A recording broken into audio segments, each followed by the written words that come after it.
They said no one forgets a child born into riches.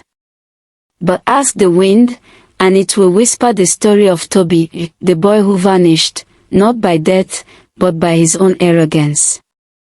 In the busy heart of Lagos, where yellow buses shout louder than the sun and roasted corn perfumes the air, there lived a boy named Toby. He had everything. Big house. Big meals. Big toys. But there was one small thing he never had: gratitude.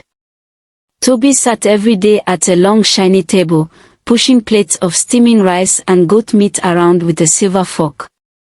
His mother, Mrs. Adewale, always watched him with hope in her eyes. "Toby, did you enjoy your meal?" she asked one evening. He shrugged. "Yeah. More juice." She poured the drink without a word.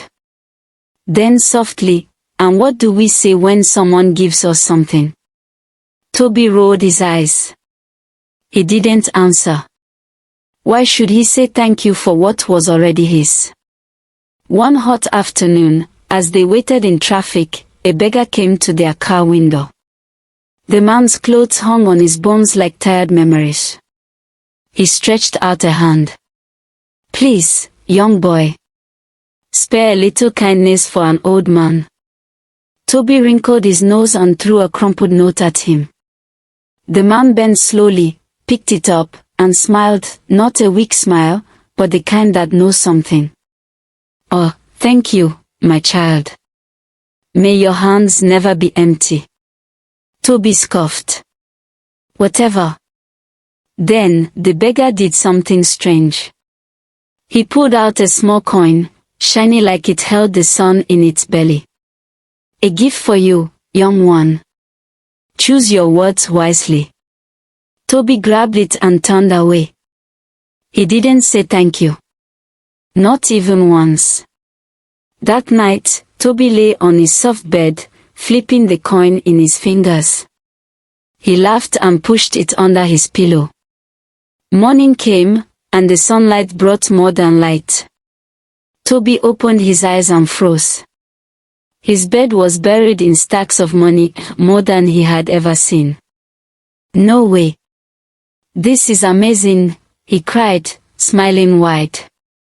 From that day, Toby wished for everything: a golden bicycle, shiny shoes, endless games. The coin answered. Every time. But still no thank you. Then, things began to change. People stopped greeting him. His friends ignored him. His teachers never called his name. One morning, his own mother looked at him with strange eyes. "Who are you? And what are you doing in my house?" Toby stepped back. "Mom. It's me. Toby." He shouted for security. The world was forgetting him. Bit by bit. He ran through the streets, hoping someone would know his name. No one did. Then he saw his own reflection in a shop window. It was fading, like smoke on water. Toby remembered the coin. The beggar. The warning. He searched day and night, and finally found the old man under a quiet bridge. "Please," Toby begged. "You have to help me." The beggar smiled. "You took without gratitude. Now the world takes from you. But if you wish to return, you must learn to give with heart." From that moment, Toby began his journey. He helped an old woman carry her goods. He found a crying child and brought her back to her mother. He gave his jacket to a shivering man. With every kind act, his face returned. His voice was heard. His name remembered. One day, he stood again before the beggar under the bridge, holding the coin. "I finally understand. Thank you." The beggar smiled once more, and vanished into the air, like mist. Toby ran home. His mother saw him, and tears filled her eyes. "Toby. Where have you been? He hugged her tight. I'm home, Mama. And, thank you. But somewhere, far from the mansion and the gold, the coin still waits. It glows quietly in a hidden corner, waiting for the next hand to touch it, grateful or not. Because in this world, those who forget to say thank you may one day be forgotten too. Days passed after Toby returned home. Everything seemed back to normal. He said thank you now, even for the smallest things, when his mother served him food, when the driver opened the door, when the house help picked up his slippers. People noticed. They smiled. But deep in his heart, Toby wondered, why was the coin still glowing? One night, while the house slept, the coin under his pillow began to hum. A soft, strange sound, like a whisper traveling across many lands. Toby sat up, eyes wide. The coin was no longer just shiny, it was spinning. Floating. Whispering in a voice only he could hear. Toby, you have learned, but your journey is not yet over. Toby swallowed hard. What do you mean? I've changed. I say thank you now. The voice returned, stronger this time. Gratitude is only the first key. There are others: humility, patience, honesty. You have much more to learn. The coin dropped onto his lap and went still. In that moment, Toby felt it, his room didn't feel like his anymore. The walls flickered, the air shifted, and suddenly, he was no longer in his mansion. He was in a dusty village. Roosters crowed in the distance. The sky was red, as if the sun had been caught in a jar of fire. People passed by without seeing him. His clothes had changed too, no more silk pajamas, just a simple wrapper tied around his waist. Toby gasped. Where am I? A little girl with bare feet and sharp eyes pointed at him. You came from the coin. He stared at her, confused. What coin? She pointed to a shrine made of stones and old carvings. In the middle, the same coin lay glowing on a flat rock. Around it, symbols of power and warning. Many have come before you, she whispered. Few return. Toby stepped closer, drawn by the coin's call. And just then, a voice boomed from the shrine, low and deep like thunder behind the mountains. Toby. The test of gratitude was only the door. Now enter. And face the trials of the heart. The earth trembled. The sky cracked open with lightning. The villagers scattered, leaving Toby standing alone, the coin still glowing in the shrine. And so, the story continues. Because the coin was never just a gift. It was a gate. And Toby. He had just stepped through. The coin shimmered on the stone as if it held fire within. Toby reached out slowly, but before his fingers touched it, the ground beneath his feet cracked open. He didn't have time to scream. He fell down, down, down into darkness. When he opened his eyes, he was no longer in the village. He stood in a dense forest. The trees were tall and bent as if whispering secrets to each other. The air was heavy, and strange eyes blinked in the shadows. Somewhere far off, a drumbeat echoed, slow and steady, like a heartbeat. Toby, said a voice behind him. He turned around sharply. An old woman stood there. Her back bent like a bow, her skin wrinkled like the bark of an ancient tree, and her eyes, one was blind, but the other burned with light. Do you know where you are? She asked. Toby shook his head. No, Ma. I don't understand. She nodded. Good. The one who admits he is lost can be shown the way. but only if he listens. Then she pointed to a small hut in the clearing. Inside are 3 tests. One of silence. One of service. One of truth. Complete them, and you may return to your world. Fail, and you join the others who forgot their hearts. Toby felt fear crawl into his chest. But he walked. One step, then another, into the hut. Inside, the air grew colder. The walls were made of mirrors, and they didn't show his reflection. Instead, they showed his past, scenes of him yelling at drivers, ignoring helpers, laughing while others cried. Then a drumbeat came again, louder this time. First test, silence.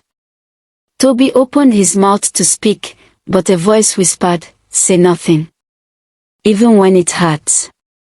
A shadow stepped forward. It looked like his mother, but her voice was sharp and cruel.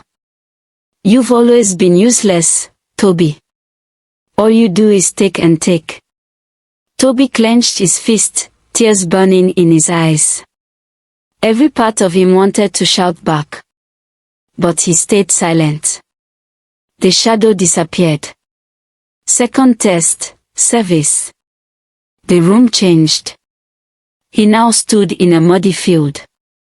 A crying child sat nearby, trying to carry a heavy pot of water. No one else was around. Toby rushed forward and lifted the pot. It was cold. Heavy. His hands hurt, his legs shook. But he didn't stop. Step by step, he carried it until the child smiled and said, "Thank you."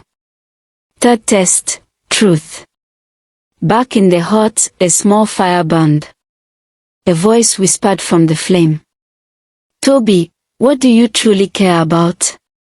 Toby stood still. Money. He once thought so. Power. He used to want it. But now, I care about being remembered. I care about doing good. I care about my mother. The flame flared, then faded. He had passed. The hut shook. Light filled the room. When he opened his eyes again, he was back in his bedroom in Lagos. The coin sat quietly on his table, no longer glowing, but warm to the touch. His mother knocked gently. "Toby, are you awake?" He smiled. "Yes, Mama. I'm awake. And thank you." But just as she smiled and turned to leave, the coin whispered one last time. 3 more keys remain, child of the city. Prepare yourself, for the world is not what it seems. And far away, deep in a forest no map dares to show, the old woman stirred her pot and laughed softly. Let's see if he survives the next path. Toby thought he was safe. He thought he was free. But the coin had other plans. One night, as the rain tapped softly on the windows of his mansion, Toby sat alone at his desk. He stared at the coin. It didn't glow. It didn't whisper. But something about it still pulled at him. His heart was not at rest. He picked it up and whispered, "I passed your test. What more do you want from me?" Suddenly, the room grew cold. The lights flickered. The coin melted into mist and rose into the air, forming the shape of the old beggar. But this time, he wasn't smiling.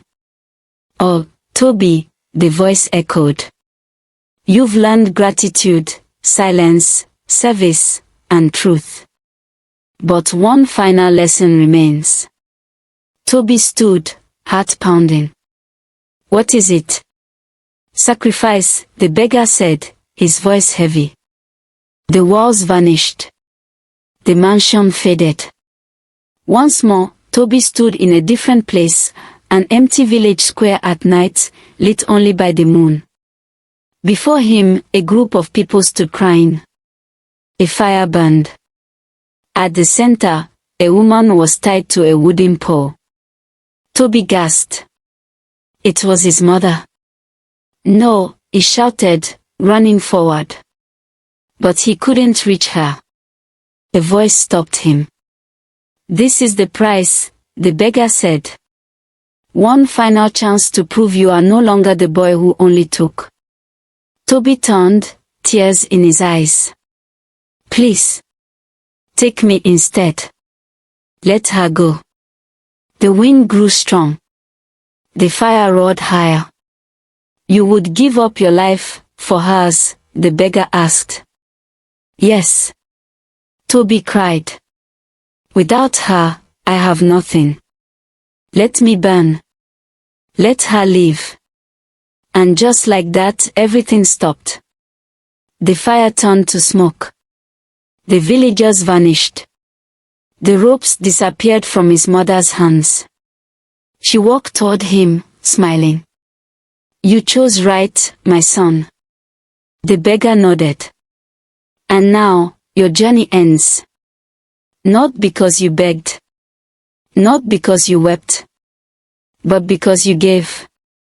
The coin floated back into Toby's hand. It no longer glowed. It no longer whispered. It was just a coin now. But in that moment, Toby smiled. Not because he had everything, but because he had finally learned what mattered. He returned home. This time for good. And from that day, everyone noticed something new about him. He greeted the gate man with a smile. He served food to the house help. He thanked the driver. He hugged his mother tightly every day. And whenever a beggar passed by his car window, he gave not money alone, but respect, a smile, a kind word. People began to say, that boy Toby, something about him is different. But Toby never spoke of the coin again. He kept it in a wooden box. And sometimes, just sometimes, when the wind howled at night, he could hear the whisper of the beggar's voice. The coin does not choose the rich. It chooses the ready. And so the story of Toby ends here. For now. Because the coin still lies in that wooden box. And who knows? One day, it may call another. But if you listen closely to the wind, the tale may begin again.